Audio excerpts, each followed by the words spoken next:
In 1995, Street Fighter Alpha Warrior's Dreams, or Street Fighter Zero as it's known in Japan, was released into the arcades. It was the first true sequel to 1991's Street Fighter II, and although that game has seen more than a few updates over the years, it still felt like it had been a long time between installments. Street Fighter Alpha was a massive step up from Street Fighter II. Sure, Hyper Street Fighter II was vastly different to the original World Warrior, but it was still ultimately an iteration. Alpha was an entirely new game and made some big steps forward for the franchise. From a gameplay standpoint, Alpha is a more technical game that introduced ideas and mechanics that Capcom had been experimenting with in other games like Darkstalkers, Cyberbots, and of course Street Fighter II. The Super Meter, first seen in Super Street Fighter II Turbo, is now fully realised, and adds a level of depth and strategy not seen before in the series. Alpha also introduced air blocking, alpha counters, and fall breaking, providing many more offensive and defensive options than before. Then there are the visuals. While maybe a little quaint by today's standards, they were a revelation at the time. It was a dramatic departure from the previous game's art style, and clearly took influence from the 1994 anime, Street Fighter II the Animated Movie. By the way, if you haven't seen that, you are totally missing out. Every character sprite was huge and beautifully animated. Sagat in particular seemed massive and was unlike anything I had seen in a fighting game before. It wasn't just the visuals either, the way the game sounded was more violent and visceral than ever. The soundtrack was absolutely banging too, with loads of modern interpretations of the classic themes. It's hard to describe how big of an upgrade Street Fighter Alpha was, and what the experience of seeing it for the first time back in 1995 was like. I clearly remember walking into my local arcade as a sweaty teenager and seeing the attract mode rolling. I distinctly remember the sound of my jaw hitting the floor as I scrambled in my pocket for coins. 1995 was a hyper-competitive year for fighting games and saw the release of a number of high-profile titles that would fundamentally change the fighting game landscape, not least of which were the games from Capcom's own stable, like Night Warriors and Marvel Superheroes. The fact that Street Fighter Alpha was able to make an impression through all of that noise speaks volumes for how good it is. Street Fighter Alpha represented a new dawn in the Street Fighter series, but it wasn't without problems. It had a tiny roster of playable characters at just 13, that's including the 3 hidden characters. It also lacked stage variety, with many of them being variations of the same stage. This was probably a result of the incredibly short development time.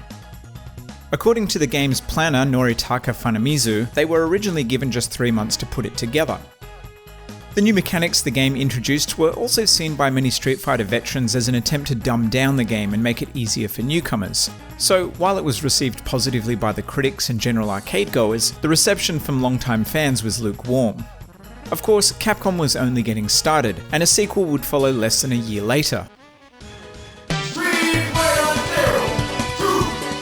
Street Fighter Alpha 2, or Zero 2 as it's known in Japan, is a substantially larger game in every way. It has new moves, new characters, new character art, new stages, new endings, and new mechanics.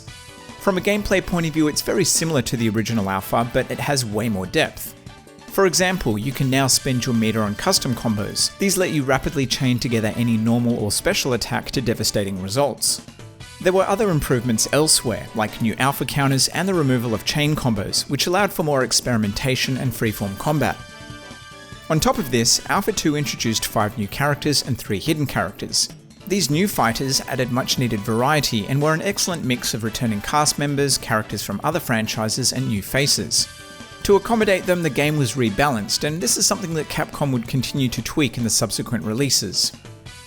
This was the game that many felt was the true successor to Street Fighter II. The original Alpha is a solid fighting game, but it was rushed, and Alpha 2 is better in every way.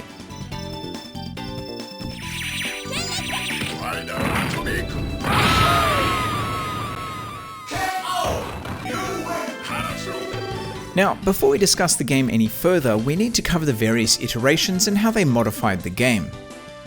Alpha 2 might just be the most confusing Street Fighter game when talking about its versions and ports, and if I'm being completely honest, I've struggled in the past to understand what the differences were and what order they go in. So here's how it breaks down. Street Fighter Zero 2 is the original release that first broke cover in the Japanese arcades in February of 1996. Street Fighter Alpha 2 is the international release. It came out a few days after and includes Evil Ryu as well as classic versions of Dalsim and Zangief, called EX characters. Street Fighter Zero 2 Alpha was the final arcade iteration and released in August of 1996 in Japan. It added the 3 additional characters from Alpha 2, along with 5 more classic EX characters: Ryu, Ken, Chun-Li, Sagat, and Bison. It also added the survival and dramatic battle modes. When the game moved to consoles, this is where it got really confusing. In late 1996, the PlayStation and Saturn got ports of Zero 2 in Japan and Alpha 2 in the West. The gameplay was more or less the same as the original arcade games, but they have slightly different features. For example, the Saturn got the extra characters Evil Ryu, EX Zangief, and EX Dalsim, where the PlayStation didn't. The Saturn also got a survival mode as well as an art gallery. There was a Super Nintendo port released around the same time, and it was very similar to the PlayStation version in terms of modes and characters. Although technically inferior and not nearly as fun to play, it's still very impressive to see it running on the older hardware. The PC got a port too that is again very similar to the PlayStation version, except that it has the original arcade soundtrack, whereas the console ports had the arranged soundtrack. In 1997, Street Fighter Zero 2 Dash as it's known in Japan, Street Fighter Alpha 2 Prime as it's known in Europe, and Street Fighter Alpha 2 Gold as it's known in the West was released as part of the Street Fighter collection, again for the PlayStation and Saturn. This is a port of the final arcade game, Street Fighter Zero 2 Alpha, except that this version includes Cammy as a playable character. The sprite is borrowed from X-Men vs Street Fighter, although she plays quite differently and is only available in the Versus and training modes. The final version of the game is the PS2 release of Alpha 2 Gold. This was included in the Alpha Anthology collection, which was called Street Fighter Zero Fighters Generation in Japan, because translation. This port of the game is closer to the arcade version of Zero 2 Alpha because it includes the dramatic battle and survival modes. It again includes Cammy like the previous console ports, although this time she can be played in the arcade mode and has a story and ending. It's kind of a lazy ending, but it's still neat that you can choose her to play against the computer. Out of interest, the Japanese collection includes Alpha 2 and Zero 2 Dash as hidden unlockables in addition to Zero 2 and Zero 2 Alpha. The original arcade games were also ported to modern hardware in 2018 as part of the Street Fighter 30th Anniversary Collection. These are presented without many of the additional features and characters that were included in the earlier home versions.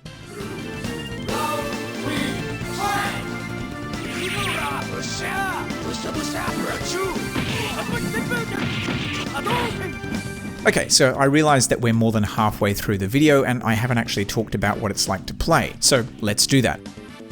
Many regard Alpha 2 as the peak of the Alpha series. While Alpha 3 added even more characters and depth, not everyone loved the shift in gameplay style.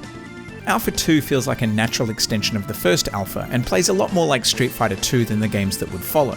The gameplay is a perfect blend of what made Street Fighter 2 so compelling, as well as new mechanics that make it feel fresh. I'd argue that it's a bit slower than the original Alpha, not because it lacks a turbo mode, but because it's more focused on fundamentals than flashy combos. Combos are certainly a thing, but many require precise single-frame timing. This makes it an easy game to pick up, but a difficult game to master, and I think this is why it's so popular with both casual and hardcore fans alike. The arcade or story mode is made up of 8 battles, culminating in a fight with your character's boss. Depending on how well you do in the matches leading up to the final battle, you can get challenged by your rival, and these fights generally present a spike in difficulty. If you do really well, it's possible to fight Shinokuma, a completely overpowered bullshit character who'll have you breaking controllers in no time. The requirements you need to meet to fight these characters are similar to Street Fighter 2 Turbo, so you can't lose a round and you have to get a certain amount of super finishes and perfects. Versus mode is exactly what it sounds like. You and another living person pick a character and face off mano a mano. On console, you can also pick the stage, change the number of rounds, and modify a bunch of other settings. Depending on the version of the game that you're playing, there's a dramatic battle mode, like in the original Alpha, except that you can choose whatever characters you like. There's also a survival mode that gives you a single life bar and a continuous stream of opponents to battle. In most of the console ports, you get a training mode too. Unfortunately, this doesn't exist in the recent 30th Anniversary Collection. You only get a training mode for Alpha 3 for some reason. Although Alpha 2 is not my favourite Street Fighter game, that award goes to Third Strike, it is the one that I'd recommend to anyone interested in the 2D games as an entry point. It provides accessible mechanics with a high skill ceiling and a diverse cast of characters with at least one to suit everybody. The arcade mode is fun, and opening up a can of whoop-ass on your friends in Versus or teaming up together against the AI in dramatic battle remains as entertaining as it was 25 years ago. I'm definitely biased, but I think the presentation has aged like a bottle of Chateau Lafite. There's a truly timeless quality to them, which can't be said for loads of other fighting games that came out the same year. So, with so many different versions of this game, what's the best one to play today? If you want the closest to the original arcade experience, then the recent 30th anniversary collection is a great option that also includes a bunch of artwork and behind the scenes content. Of course, on PC and Mac, emulating the arcade games is very feasible, and they can be played online using a service like Fightcade. If you want the most content-rich version, that's either the arcade version of 02 Alpha, or the PS2 version of Alpha 2 Gold that's part of the Alpha Anthology. While the hardcore fans will be able to tell you in great detail why one version is superior to the others from a gameplay point of view, for most people I'd say that it doesn't really matter. Yeah, the SNES port isn't a fantastic example of this game, but if that's your only option, it's still perfectly playable.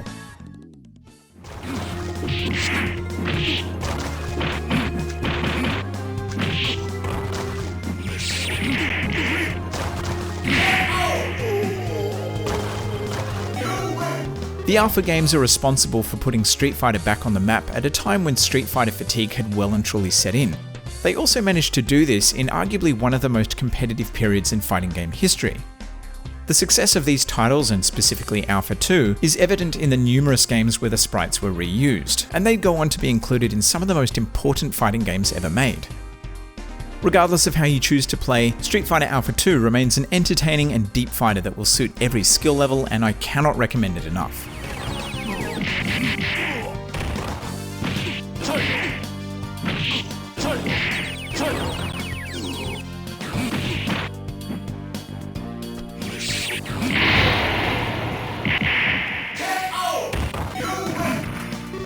Round 2.